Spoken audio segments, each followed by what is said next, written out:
85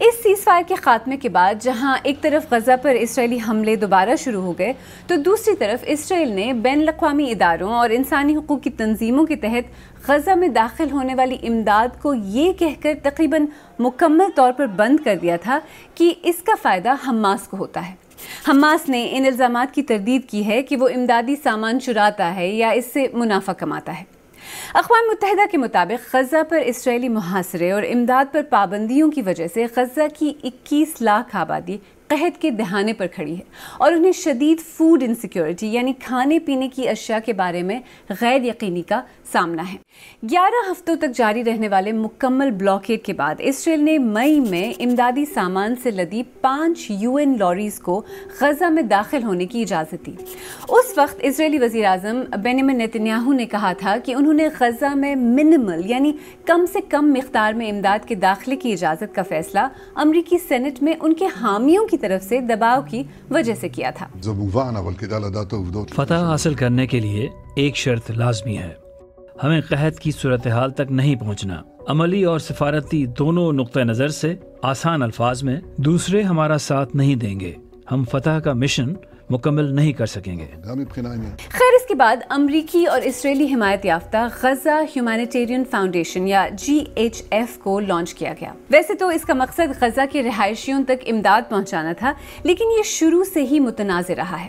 غزہ کی وزارت صحت کے حکام الزام لگاتے ہیں کہ ایک ماہ میں 500 سے زیادہ افراد امداد حاصل کرنے کی کوشش کرتے ہوئے GHF کے 8 ڈسٹریبیوشن پوائنٹس پر فائرنگ میں ہلاک کیے جا چکے ہیں اور 4000 سے زیادہ زخمی ہیں۔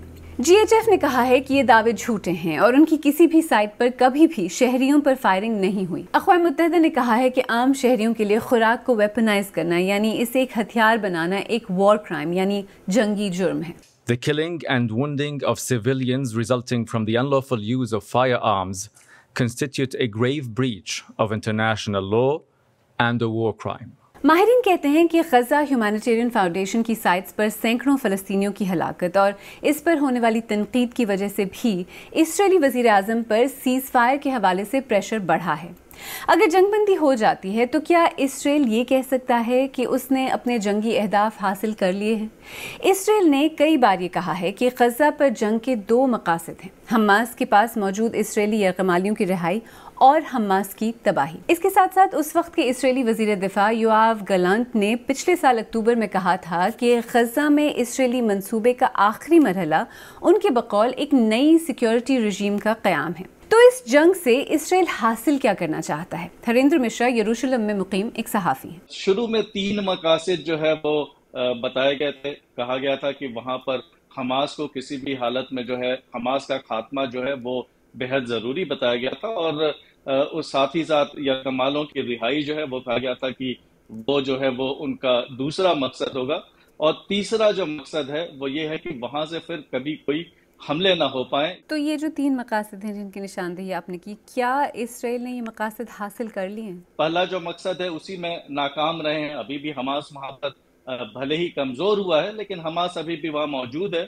جہاں تک یرغمالوں کی رہائی کا سوال ہے تو آج بھی وہاں پر 50 یرغمال جو ہیں وہ اسرائیلی یرغمال وہاں پر پڑے ہوئے، وہاں سے انہیں باہر نہیں نکال پایا ہے اسرائیل۔ جہاں تک مستقبل میں وہاں اسرائیل کو غزہ سے جو ہے پوری طرح سے محفوظ کرنے کی بات ہے، ابھی بھی ریزسٹنس جو ہے وہ دیکھنے کو مل رہا ہے حماس کی اور سے۔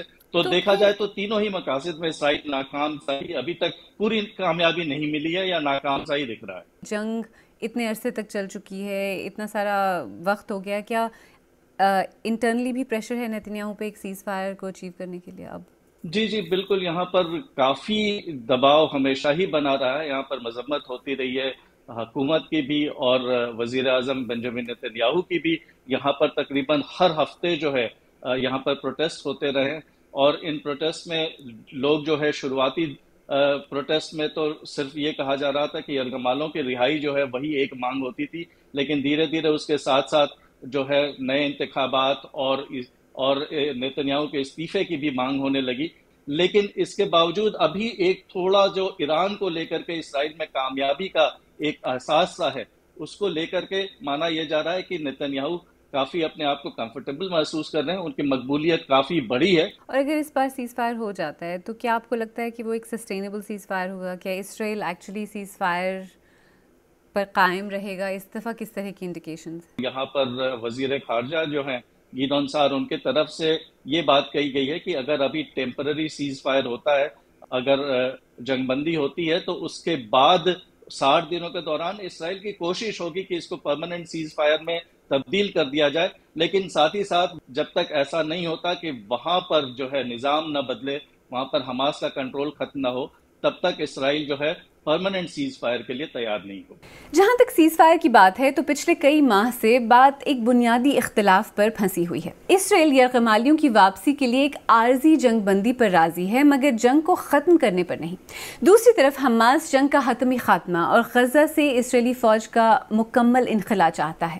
اس طرح کی اطلاعات ہیں کہ سیز فائر کے تازہ ترین پروپوزل میں حماس کو امریکہ کی طرف سے ایک پائیدار سیز فائر تک پہنچنے کے لیے مذاکرات کے بارے میں گارنٹیز دی گئی ہیں. تعمیر نو اور ریکنسٹرکشن کے علاوہ بھی سیز فائر کے بعد غزہ کی نئی شکل آخر کیا ہوگی؟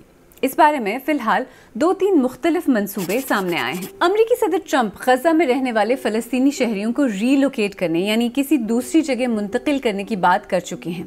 وہ غزہ پر امریکی کنٹرول کی اور وہاں ایک انکلیو بنانے کی بات بھی کر چکے ہیں. حال ہی میں انہوں نے یہ بھی کہا ہے کہ انہیں خطے میں موجود اسرائیل کے ہمسایہ ممالک کی حمایت حاصل ہے. اگر امریکی صدر کے منصوبے کی تفصیلات ذرا غیر واضح ہیں تو اسرائیلی میڈیا رپورٹس کے مطابق اسرائیلی وزیر دفاع کے منصوبے میں ایسا کوئی مسئلہ نہیں. ان رپورٹس کے مطابق وزیر دفاع نے کہا ہے کہ انہوں نے فوج سے غزہ میں موجود تمام فلسطینیوں کو غزہ کی پٹی کے جنوب میں ایک کیمپ میں منتقل کرنے کی تیاری کرنے کی ہدایت دی ہے. اسرائیل کاتس نے صحافیوں سے بات کرتے ہوئے کہا ہے کہ وہ رفح کے مقام پر، جو کہ اسرائیلی بمباری سے مکمل طور پر تباہ ہو چکا ہے، ایک ہیومینیٹیرین شہر بنانا چاہتے ہیں جہاں ابتدائی طور پر 6 لاکھ فلسطینیوں کے رہنے کا انتظام ہوگا اور جہاں وقت کے ساتھ ساتھ غزہ کی پوری آبادی کو سیٹل کیا جائے گا. انہوں نے صحافیوں کو بتایا کہ لوگوں کی سیکیورٹی اسکریننگ کی جائے گی اور اس کے بعد انہیں اس شہر میں جگہ دی جائے گی تاکہ حماس کا کوئی رکن اندر نہ جا سکے، اور یہ بھی کہ وہاں رہنے والوں کو وہاں سے باہر نہیں آنے دیا جائے گا. ایک اسرائیلی ہیومن رائٹس لائر نے اس پلان کی مذمت کرتے ہوئے اسے انسانیت کے خلاف جرم کا منصوبہ قرار دیا ہے. اس سال مارچ میں عرب ممالک نے عرب لیگ کی ایک ہنگامی میٹنگ میں صدر ٹرمپ کے منصوبے کی جگہ غزہ کی ریکنسٹرکشن کے لیے مصر کے منصوبے کی حمایت کی. یہ $53 بلین کی لاگت کا منصوبہ ہے جو مرحلہ وار 5 سال تک چلے گا اور جس کے تحت غزہ کے شہری غزہ میں ہی رہیں گے. عرب ممالک نے فلسطینی آبادی کی منتقلی کے منصوبے کو بھی واضح طور پر مسترد کیا تھا. مصر نے غزہ کی تعمیر نو کے ساتھ ساتھ 2 اسٹیٹ سلوشن اور ایک فلسطینی ریاست کے قیام کے بارے میں پلان کی بات بھی کی تھی. اس منصوبے کی تائید پیلسٹینین اتھارٹی اور حماس نے بھی کی تھی، تاہم امریکہ اور اسرائیل نے کہا تھا کہ یہ غزہ کے زمینی حقائق کو ایڈریس نہیں کرتا. تو ان سارے منصوبوں میں کیا کوئی غزہ میں رہنے والوں کی، فلسطینیوں کی آوازیں بھی سن رہا ہے؟ وہ اپنا مستقبل کیسے دیکھتے ہیں؟ نہ ان کی آوازیں سنی جا رہی، نہ وہ فریق ہیں ان تمام منصوبوں میں. تو یعنی کہ کوئی خاص مجھے تو ایسا امکان نہیں نظر آتا کہ کوئی غزہ کے لوگ جو ہے نا ان کے زاویے سے کچھ بھی ہوگا یا ان کے یعنی کہ ضروریات. And frankly for me that would mean an end to the occupation as a starting point, اور وہ تو کہیں پہ بھی بات نہیں ہو رہی. آپ کو کیا لگتا ہے میجر ہنڈرنسز یا رکاوٹیں کیا ہیں جنگ بندی اچیو کرنے میں اس وقت؟ دیکھیں میجر ہنڈرنس تو یہ ہے کہ ایک ضمنی ریاست ہے جو کہ اپنی من مرضی مطلب وہ کرتے آ رہے ہیں. یہ صرف کوئی نتن یاہو کی حکومت کا سوال نہیں ہے. پھر اس کے جو سرپرست ہیں جس میں سیر فہرست تو خیر امریکہ ہے، لیکن تمام مغربی ممالک جو اپنے آپ کو انسانی حقوق اور جمہوریت کے بڑے چیمپئن گنواتے ہیں. باقی تو عرب ممالک بھی اس میں رکاوٹ ہیں، خلیج کی ریاستیں ہوں، وہ مصر ہو، وہ اردن ہو، یہ وہ تمام ملک ہیں جو کہ آج سے کئی دہائیاں پہلے تک تو شاید ایک مختلف موقف رکھتے تھے، لیکن ان کا بھی موقف بدل گیا ہے. تو ایک لمبی فہرست ہے، بندہ کس کو کہے. فلسطین کے خود کے بھی جو اپنے آپ کو نمائندے گنواتے ہیں، پیلسٹینین اتھارٹی، وہ بھی شاید کسی حد تک ان کو برابر کی تو میں ذمہ دار تو نہیں ٹھہرا سکتا،